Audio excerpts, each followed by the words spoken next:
hemos invitado justamente el día de hoy a Marx Arriaga, pues para preguntarle directamente a qué obedece que un hombre que adeuda miles de millones de pesos de pronto se sienta con autoridad para criticar la calidad de los libros de texto y al responsable de elaborarlos. Así es que le damos la bienvenida esta tarde a Marx Arriaga, el director de materiales educativos de la SEP. Bienvenido, Marx. Buenas tardes. Buenas tardes, Álvaro. Muchas gracias por la invitación a tu foro. Bueno, esto ya lo hemos platicado en otros momentos. Salinas Pliego está muy molesto porque los contratos que había para la compra de libros de texto con editoriales como Santillana, como Trillas, como SM, como Castillo, se les vinieron abajo. Y tú recordarás que en su momento él hizo convenios con Grupo Prisa, dueño de Santillana. Entonces, desde ahí viene el encono y a eso habría que sumarle que se le vinieron abajo los contratos que había con sus orquestas de Fundación Azteca. También se le ha venido abajo los convenios que se tenían para la distribución y la producción de los contenidos que se hicieron en época de la pandemia. Entonces, poco a poco las manos que tenía metidas en la Secretaría de Educación Pública, las raíces que había él echado en esa secretaría, las ha ido perdiendo. Y eso le ha generado muchas molestias. Él, tú lo sabes, ha hecho documentales hablando de que la batalla cultural, uno de sus elementos fundamentales es el escolar. Tiene universidades, tiene escuelas y ahí está el encono. Él trata de entrar al gobierno y lo intenta desde lo económico, desde los medios, desde la educación, desde la cultura, desde donde lo dejen. Es decir, es una reacción por la pérdida de privilegios, de negocios que tenía garantizados en la SEP y de manera particular en el área en que tú encabezas. Sí, así es. Así es, en los sexenios anteriores, en el último, tan solo por nombrarlo, en el de Peña Nieto, había múltiples contratos que se tenían con Fundación Azteca, convenios que se tenían con ello y con editoriales que estaban alrededor de los convenios que tienen de comercialización en cuestión de transmisión de contenidos en sus canales de televisión. Entonces sí, hay un encono por parte de Salinas Pliego en ello. Y a ello también habría que sumar la investigación que has hecho sobre el Yunque. O sea, hay que ver que la ideología de Salinas Pliego es clara, es de ultraderecha, y todo lo que tenga que ver con socialismo, con una visión comunitaria, una visión de justicia social, para él le sacan ronchas. Y él todo lo que no entiende desde el concepto del conservadurismo, lo tacha de comunismo, así de sencillo. Y eso ha hecho con los libros. No entiende la visión humanista y dice que es comunismo. No entiende el trabajo por proyectos comunitarios, el trabajo de vinculación social, el armado de cooperativas, y lo entiende todo eso como comunismo. Y entonces empieza ahí una estigmatización de lo distinto, en este caso del humanismo mexicano, para utilizarlo como bandera de lucha con el bloque conservador y decirle a ese bloque conservador que la única manera de conservar los privilegios y la cultura que ellos tienen, los buenos modales, los usos y costumbres, es a través de los prejuicios de Salinas Pliego. Entonces sí, hay un encono que va desde lo económico, pero que también aterriza en lo cultural. Pero bueno, tampoco no nos debemos desviar. En realidad, Salinas Pliego lo que le mueve es el dinero. O sea, sus principios los puede vender o cambiar como sea políticamente necesario. Aquí lo que le preocupa a él es cómo va a recuperar aquellos contratos que se tenía en materia educativa con sus orquestas, con la venta de libros de texto o el armado de escuelas, de universidades donde él tenga el control. La batalla cultural a la que él se refiere es finalmente, en sus propias palabras, es acabar con los zurdos, como él denomina a cualquier expresión progresista. zurdos con una palabra escatológica muy asociada a él. Y en ese sentido, digo, él mismo se ha referido a tu propio nombre, a tu propia, no solamente responsabilidad pública, hasta a ti en lo personal, hasta por llamarte como te llamas, y te inscribe junto con el trabajo institucional que tú has realizado en esa batalla cultural que debe darse como enemigos o por lo menos adversarios de la idea que él tiene de nación y de civilización occidental, Marx. Sí, y está muy bien, Álvaro, porque no somos iguales y de este lado sí tenemos principios. O sea, nosotros creemos en la justicia social, nosotros creemos en la comunidad, nosotros creemos que la educación debe centrarse en el desarrollo de pensamiento crítico. Es decir, hay dos modelos educativos que están aquí en disputa.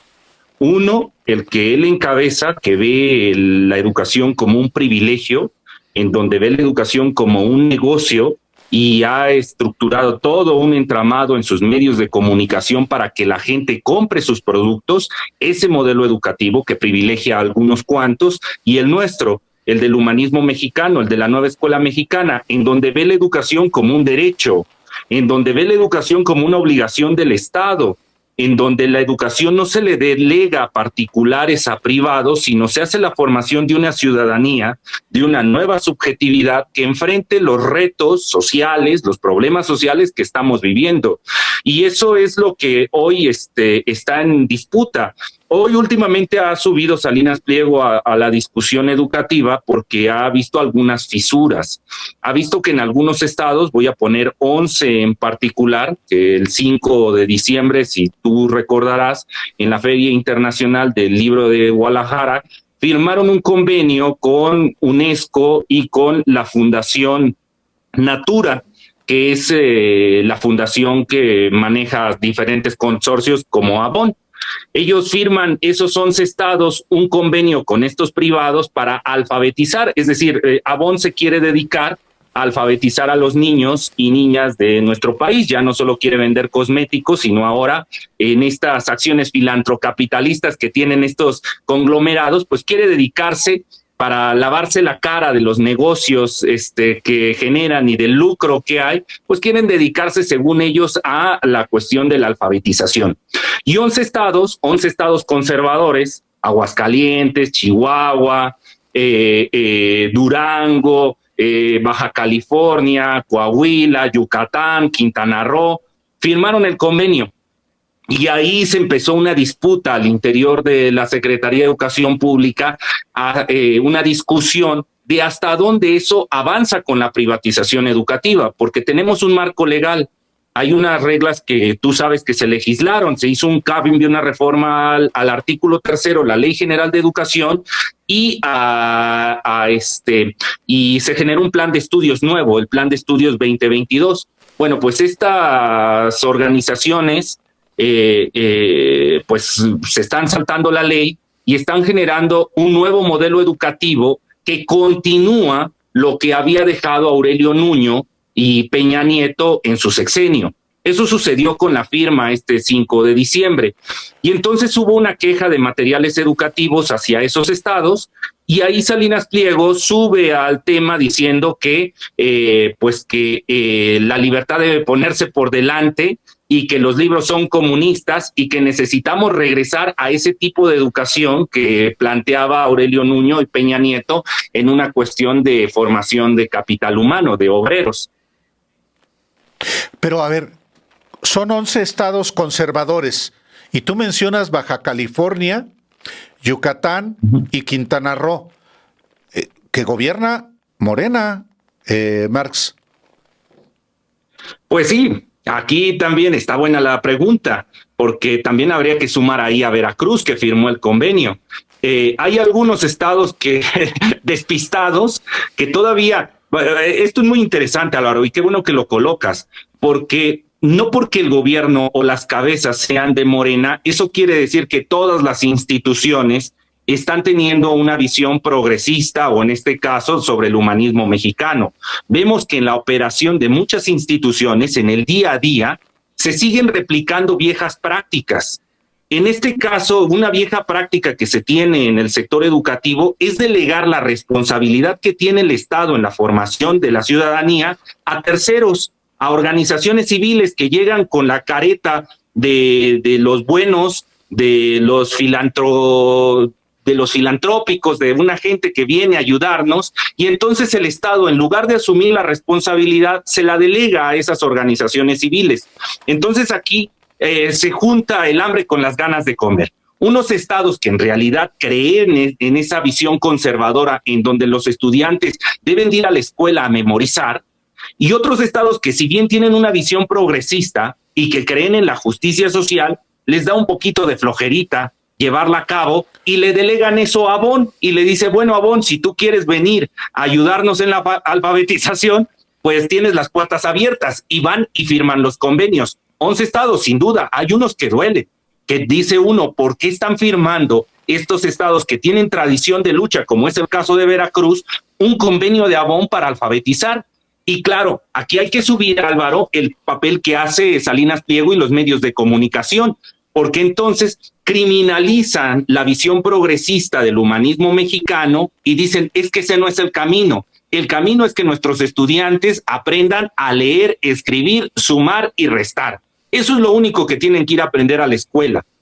Y uno, desde la visión de la izquierda, ¿en serio vamos a ir a la escuela solo a eso? No vamos a reflexionar sobre nuestro pasado, sobre nuestro presente, sobre nuestro futuro, sobre las crisis que estamos viviendo. Es decir, ¿solo vamos a ir a la escuela a memorizar o vamos a ir a la escuela a aprender a pensar, a cuestionar los problemas que estamos viviendo? Y esa es la discusión que hay hoy en las redes sociales sobre dos modelos educativos.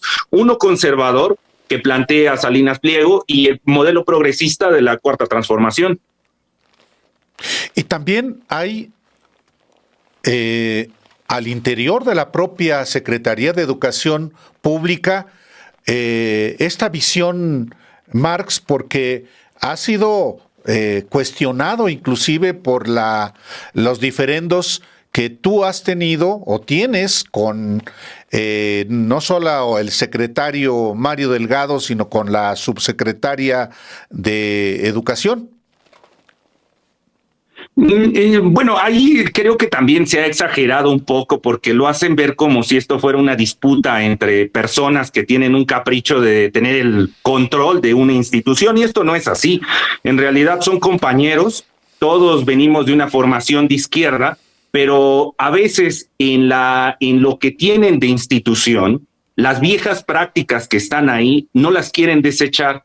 Y llegan estos viejos funcionarios o estos viejos voceros que vienen de universidades, de organizaciones civiles, que llegan con los espejitos a venderle a los funcionarios públicos de que la salida es, por ejemplo, comprar cuadernillos para alfabetizar a los niños, porque el problema es que no saben leer ni escribir, faltándole el respeto al magisterio, como si los maestros que estamos frente a grupo, los millones de maestros de educación básica, no supiéramos hacer nuestro trabajo y estamos ansiosos de que llegue Abón a reemplazarnos, ¿no? A cubrir las faltas que tenemos. Entonces no es tanto una cuestión de que los compañeros estemos en una disputa por el poder de la institución, sino, vuelvo al punto, aquí lo que hay es el choque de dos modelos educativos.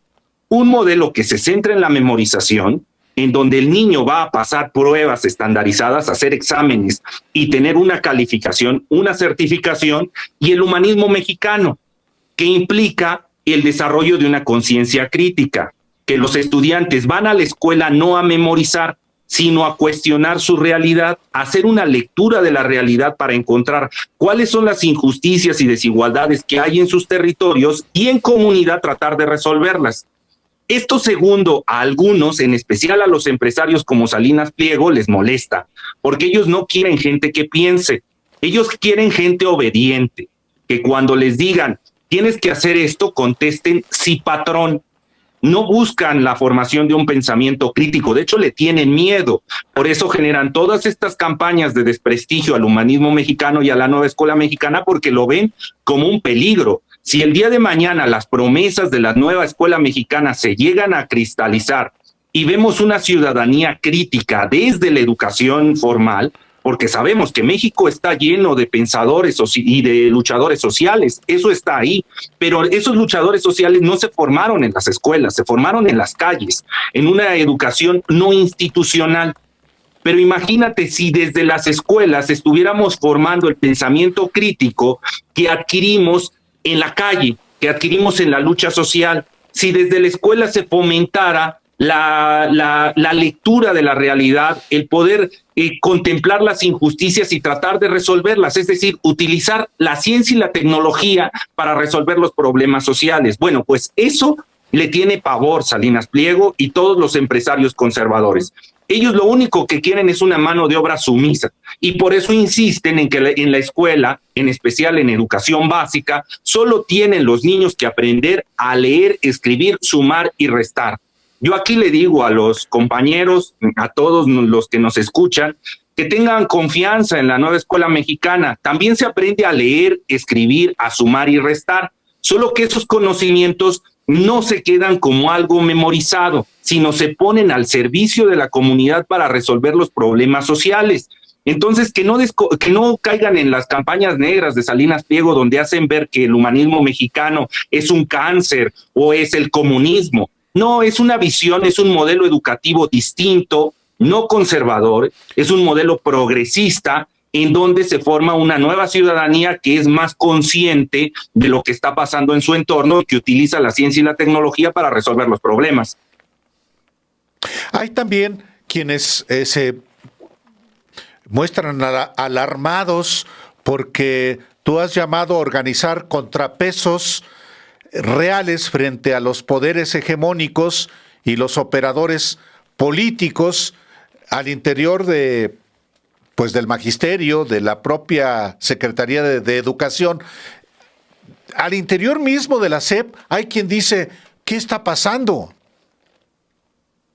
Sí, bueno, aquí sorprende, ¿no? Porque pareciera que el magisterio no tiene el derecho a la organización. O sea, lo que se está convocando en estos comités de defensa de la nueva escuela mexicana y de los libros de texto es que en los estados como Nuevo León, por poner un ejemplo, Nuevo León, la ley manda que se deben entregar los libros de texto.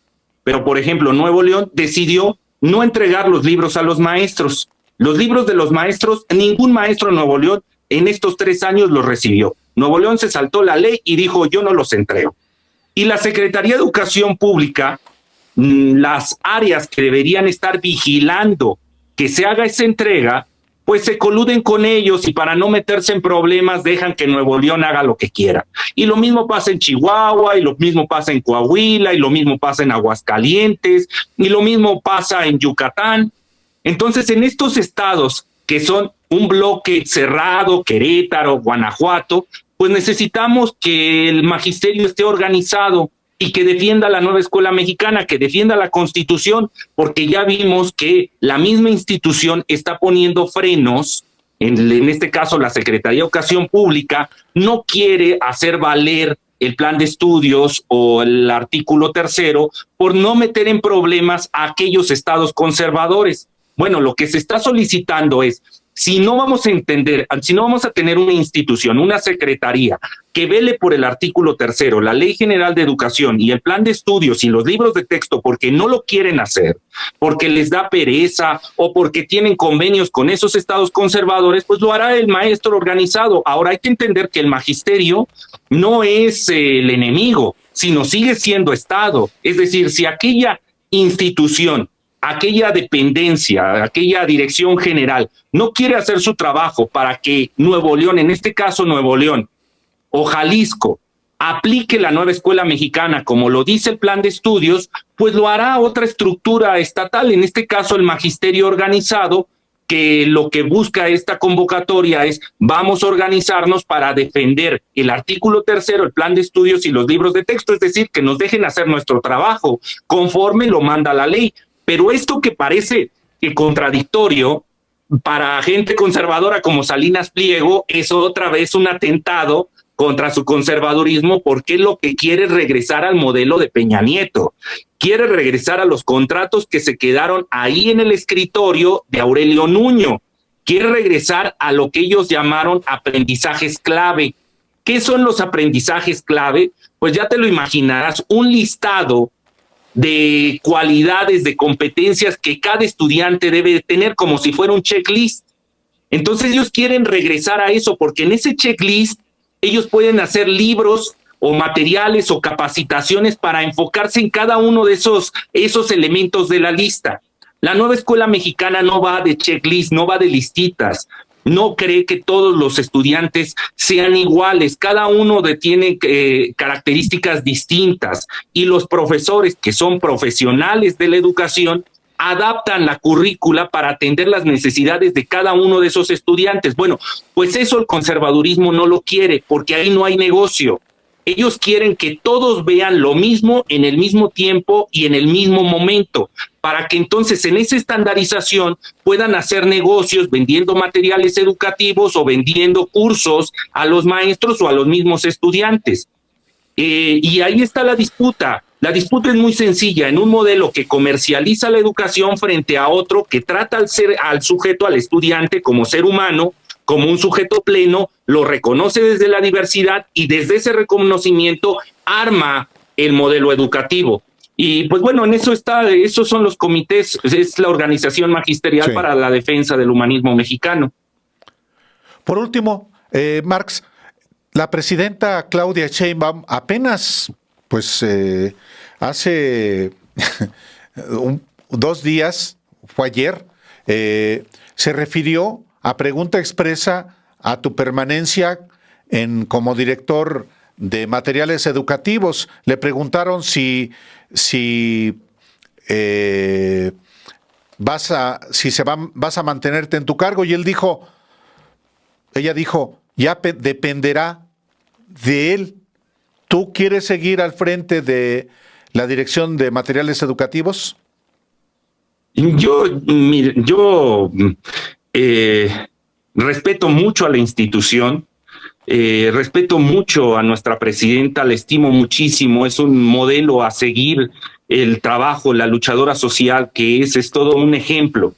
Y respeto mucho a nuestro anterior presidente. Yo a ambos les hice una promesa, y es que se iban a desarrollar esos libros de texto con base en el humanismo mexicano, que se iba a desarrollar un plan de estudios con base en el humanismo mexicano. Ese es el plan de estudios 2022-2022, y esos son los libros de texto que por primera vez en la historia se hicieron con el magisterio. Es decir, esto no salió, como recuerdas, Claudio X González decía en aquella junta que tuvo con los miembros de la Coparmex, si no mal recuerdo, que dice que ahí muy arrogante él, con Canaco, sí, cuando dice él que en su escritorio se escribió la reforma educativa y se le entregó a Choaifet y a Aurelio Nuño.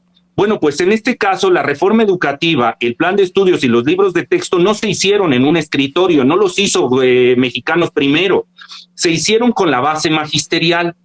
Y yo prometí a ambos que iba a luchar todos los días porque los libros de texto y la nueva escuela mexicana llegaran hasta las últimas consecuencias. ¿Cuáles son esas últimas consecuencias? Pues que se apliquen en cada una de las escuelas. Hoy no pasa. Hoy en Chihuahua hay una resistencia brutal para la nueva escuela mexicana. Hoy en Nuevo León, en Jalisco, en Querétaro, en Guanajuato, en Aguascalientes, en Coahuila, hay una resistencia hacia el humanismo mexicano. Así que yo creo que todavía puedo dar mucho a esta batalla que estamos dando en la Cuarta Transformación, aportando ese granito de arena, dando esa lucha en que la nueva escuela mexicana y el humanismo mexicano llegue hasta las últimas consecuencias. Pero termino con esto, Álvaro. Esto que no lo vean como un hecho de arrogancia. O sea, yo no soy la nueva escuela mexicana, yo no soy los libros de texto. Esa nueva escuela mexicana y esos libros de texto son millones de maestros que tuvieron el sueño de una educación distinta, y que en este momento pareciera que yo soy el protagonista que está impulsando esta revolución. No, yo soy uno más que tiene la responsabilidad de no firmar los contratos con SM, Castillo, Trillas y Santillana. que tiene la responsabilidad de generar las condiciones para que la base magisterial discuta sobre el modelo educativo. Entonces yo solo soy digamos que una palanca con la que se hace una fuerza para mover un gran bloque que es el bloque conservador. Y la fuerza aquí de la nueva escuela mexicana son los 2,5 millones de maestros de educación básica que están empujando. Y habría que sumarle otro tanto más de maestros que están en la precariedad, los que trabajan en las escuelas privadas, que no tienen contrato, que no tienen prestaciones, que no tienen aguinaldo, que están pisoteados por gente como Salinas Pliego en el abuso laboral que se da en las escuelas privadas. Entonces, la nueva escuela mexicana somos millones y pues bueno, mientras que el magisterio tenga fuerzas de empujar, yo estaré aquí acompañándolos para que lleguemos hasta las últimas consecuencias y formemos el pensamiento crítico en la niñez y en la juventud de nuestro país. Marx Arriaga, director de materiales educativos de la SEP, muchas gracias por esta conversación para el auditorio de los periodistas. Un gusto, Álvaro, que tengas feliz año. Muchas gracias, igualmente, hasta pronto.